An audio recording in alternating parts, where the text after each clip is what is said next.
Fala aí, galera. Fala, torcida tricolor. Um excelente final de semana para todo mundo. Sábado, véspera de mais um jogo do Fluminense. Amanhã o time entra em campo e, claro, precisa dessa vitória de qualquer jeito contra o América Mineiro. A gente vai falar hoje ainda sobre a preparação, o último treino, provável escalação do Fluminense para o jogo de amanhã. Mas antes, algumas notícias importantes para a gente trazer aqui, porque temos um novo pré-candidato à presidência do Fluminense. Rafael Rolim, subprocurador do estado do Rio de Janeiro, vai se candidatar. Uma nota que saiu hoje no Anselmo Góes, do jornal o Globo, confirmando essa pré-candidatura. Então ele se junta a Ademar Arraes e Marcelo Souto como pré-candidatos, e a gente vai falar um pouco sobre esse novo elemento nessa disputa aí com a bandeira da SAF, que é uma bandeira forte, que divide muitas opiniões, tanto de torcedores quanto no clube internamente. Então vamos falar um pouco sobre isso e o que a gente pode esperar desse novo pré-candidato.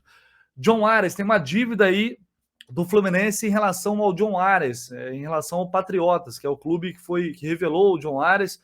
Eu vou falar sobre isso aqui agora, se a gente deve se preocupar ou não com isso. E também Matheus Martins. Ontem à noite surgiu uma notícia de que o Matheus já estaria vendido para a Udinese, e aí todo já começou aquele bafafá na rede social. Eu preferi não falar nada ontem, deixar para falar com mais calma hoje, e eu vou explicar a vocês o que está acontecendo aqui neste vídeo. Então já chega largando o dedo aí no like, vai macetando, botando o like aqui embaixo. Só clicar aqui você já ajuda demais. Tem o Valeu também, que é mais uma maneira que você tem de contribuir aqui com o canal do Lessa. Eu conto muito com vocês todos os dias aqui, compartilhando, se inscrevendo no canal. Se você não está inscrito, se inscreva, porque aqui você sabe que tem notícia todo dia. A notícia vem primeiro aqui no canal do Lessa. Então se inscreve aqui, se você não está inscrito, e ative as notificações para você não perder nada do que acontece nos bastidores do Fluminense. Bom, vou começar a falar sobre essa notícia do Rafael Rolim, que é subprocurador do estado do Rio de Janeiro. Já havia uma especulação grande de que o Rafael Rolim poderia lançar essa pré-candidatura. Isso não chega a ser uma novidade. Só que antes, a dúvida, na verdade, era se o Pedro Abad viria como... se o Pedro Antônio viria como... calma, né? Chega, já deu, né? Se o Pedro Antônio viria como candidato a presidente, e aí ele seria um vice ou vice-versa, mas há pouco tempo o Pedro Antônio já anunciou que não iria concorrer, e agora vem o Rafael Rolim tendo como bandeira principal a SAF, a transformação do clube em SAF. E é claro que ele vai ser apoiado pelo Pedro Antônio. Não resta saber como que vai ser costurado esse apoio. Ele vai ser vice, ou ele vai só, enfim, manifestar apoio nos bastidores. E aí a gente vai ter que entender melhor esse momento agora, porque o próprio Pedro Antônio já tem 2 estudos que ele pagou para ter esses estudos, para viabilizar esse processo de transformação do Fluminense em SAF, caso isso, enfim, fosse possível, fosse uma vontade da maioria, e agora vai ser a bandeira principal dessa chapa. E até o Netflix publicou uma matéria afirmando que existe a possibilidade de uma chapa única, ou seja, do Rafael Rolim se juntar a Ademar Arraes e a Marcelo Souto, que foram outros 2 que lançaram uma pré-candidatura. E eu acho que, assim, pensando, obviamente, com a cabeça da oposição, eu acho que é a única maneira de ter alguma chance, de fato, para enfrentar aí o Mário Bittencourt neste pleito eleitoral. Mesmo com essa bandeira da SAF, eles teriam que entrar em acordo. Já houve conversas nesse sentido, mas não houve consenso. Então, assim, seria necessário que a oposição entrasse num consenso para ter uma chapa única, não dividir votos, e aí ter mais chance de vencer essa eleição. O Mário Bittencourt tem ao lado dele uma gestão financeira que vem dando resultados, aparentemente, pelo que a gente tem visto. Mesmo com dificuldades, o time está recebendo em dia. Bons resultados nas últimas temporadas, desde 2020, tendo aí bons resultados, quando eu digo pela expectativa, pelo material humano que se tem, pelo elenco que se tem e os resultados que foram obtidos. Esta temporada, dependendo de como ela terminar agora, nessa reta final do Campeonato Brasileiro, ela pode ser um tanto quanto decepcionante nessa reta final. Apesar do título carioca no início do ano, que foi muito importante, e que também um fator que joga ali ao lado do Mário Bittencourt, porque pela forma como foi a eliminação da Libertadores, na Sul-Americana, na Copa do Brasil não, porque, enfim, A gente sabe que poderia ter chegado à final tranquilamente, mas não deu. Então, assim, essa reta final de ano também vai ser importante, porque é aquela última impressão que fica. Mas, num todo, eu acho que o Mário Bittencourt tem muita coisa que o favorece e o fortalece nessa campanha aí de reeleição. Portanto, aí uma opinião, tá? Não é uma informação nem nada do tipo. A sensação que eu fico é que a única maneira de se ter alguma chance, da oposição ter alguma chance, é se unindo. Se unindo para, com uma ideia, associando propostas, tentar concorrer com um peso maior dentro desse pleito eleitoral que você vem aí, provavelmente na segunda quinzena de novembro. Então é uma novidade que, com certeza, no mínimo, vai movimentar um pouco mais os bastidores, vai aquecer um pouco mais essa corrida pela presidência do Fluminense. E é claro que a gente, aqui no canal, vou fazer isso, estou me organizando para isso, para que a gente possa entrevistar todos os candidatos. Eu estou esperando um pouco, justamente por essa possibilidade de fusão, de união de chapas. Então, até para a gente não desperdiçar o seu tempo, o tempo, meu tempo, o seu tempo como torcedor, se a gente esperar um pouco, se isso acontecer realmente, aí a gente só vai ter uma chapa para concorrer, né?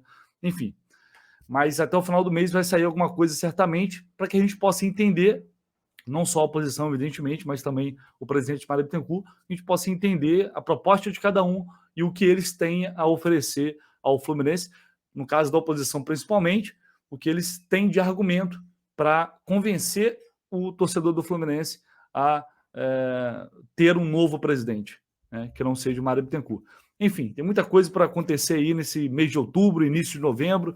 As coisas é preciso recolher as assinaturas, os conselheiros para a chapa. Isso não é uma tarefa fácil, pelo menos 200 assinaturas. Então, assim, o Rafael Rolim agora vai ter que correr com isso. E essa divisão de chapas complica ainda mais. 3 chapas para conseguir 200 assinaturas. Certamente nem todos vão conseguir.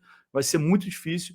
Então, assim, tem uma série de coisas aí, porque uma coisa é lançar pré-candidatura, outra coisa é você conseguir, de fato, formar uma chapa com mais de 200 assinaturas, 200 assinaturas de possíveis conselheiros. Vamos aguardar para ver o que vai acontecer aí pela frente. Bom, sobre o Matheus Martins, muita gente perguntando ontem sobre a possível venda do Matheus Martins para a Udinese. Galera, o que eu tenho de informação não é nenhuma novidade em relação ao que a gente já tinha. O Fluminense já recusou proposta da Udinese de 5 milhões de euros, de 6 milhões de euros, a última de 7 milhões de euros por 90% dos direitos do Matheus. O euro agora 5 e pouco, ele daria 35 milhões de reais, mais ou menos, um pouco mais que isso, dependendo aí da cotação.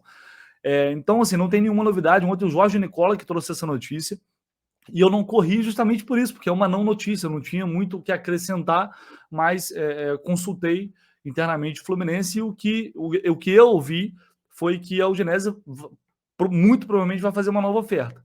Quando vai ser? Né, alguns veículos publicaram que vai ser em janeiro. Eu não sei, assim, pelo que eu senti, né, das pessoas com que eu falei, essa oferta pode vir antes dessa proposta. E a gente lembra, o Jorge Nicola falou do Nonato, e ele acertou a contratação do Nonato. Quando a gente foi questionar, não tinha nada ainda, e logo depois aconteceu. Então, futebol é isso. Não é porque não tem nada agora que não pode ter amanhã. A proposta pode chegar segunda-feira. E aí o Fluminense vender com um acordo para ele sair somente no final do ano. É uma coisa perfeitamente possível de se acontecer, e acho até que mais provável, porque, pensando aqui com a cabeça da Udinese, se o Matheus, sei lá, agora ele foi para o banco. Isso, em tese, favorece os italianos, porque se o Matheus continuou jogando agora, se destacando, ele poderia receber outras propostas, outros clubes entrarem na briga e aí complicar a situação do Udinese. Como isso não aconteceu até o momento, talvez eles antecipem esse movimento para evitar um concorrente aí nessa disputa.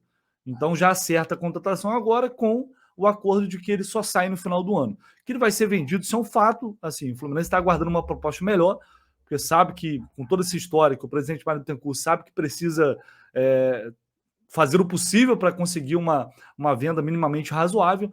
Então, enfim, vamos aguardar, mas eu não descarto que essa proposta possa chegar aí nos próximos dias, não. Acho até bem possível. Só para a gente fechar esse vídeo aqui falando sobre John Arias. Ontem surgiu uma informação lá de um veículo da Colômbia, dando conta de que o Fluminense estaria em atraso aí com o pagamento do John Arias. E aí, o Saudações Tricolores e outros veículos aqui foram, pelo menos eu vi aqui no Saudações Tricolores, que houve uma consulta aí ao Fluminense, e o clube respondeu que até o momento o Fluminense pagou 517 mil dólares dos 552 mil previstos quando contratou o John Ares lá em 2021, e esse pagamento foi feito de forma parcelada, tá? O Fluminense adquiriu 50% dos direitos do John Ares. Então, assim, o que resta? 35 mil dólares. Um pouco mais aí, menos de 200 mil reais. E, pelo que vi, o Fluminense está dentro do prazo ainda. Até 15 de outubro, esse valor, o Fluminense tem que quitar esse valor. Então, se não está atrasado, não tem nenhum processo. É claro que se não pagar até essa data, aí o clube pode ser processado, pode acontecer alguma coisa. Mas até lá, não. E, assim, se não tiver dinheiro, né, a diretoria, o presidente pode entrar em ação e tentar costurar um acordo para esticar um pouquinho esse prazo. Mas, pelo que o Fluminense informou, né, o clube vai conseguir quitar esse valor até o próximo dia 15, esses 35 mil dólares restantes aí em relação à contratação do John Ares. Então, acho que não temos muito o que se preocupar em relação a isso. Creio que vai dar tudo certo, o Fluminense vai quitar esse valor, enfim, até para não ter nenhuma dívida e não correr risco de processo na FIFA, essas coisas. Vamos aguardar então para ver o que vai acontecer. Beleza, galera? É isso. Então, ainda hoje eu volto para falar da provável escalação do Fluminense, que a gente pode esperar aí para esse jogo contra o América Mineiro, que o Fluminense terá mais uma pedra no sapato aí pela frente, mas a gente fala isso no próximo vídeo. Valeu, aguardo vocês. Comentem aí, por favor, hein? Não se esqueçam, deixa o like no vídeo, se inscreva no canal e vamos trocar essa ideia aí. Tamo junto.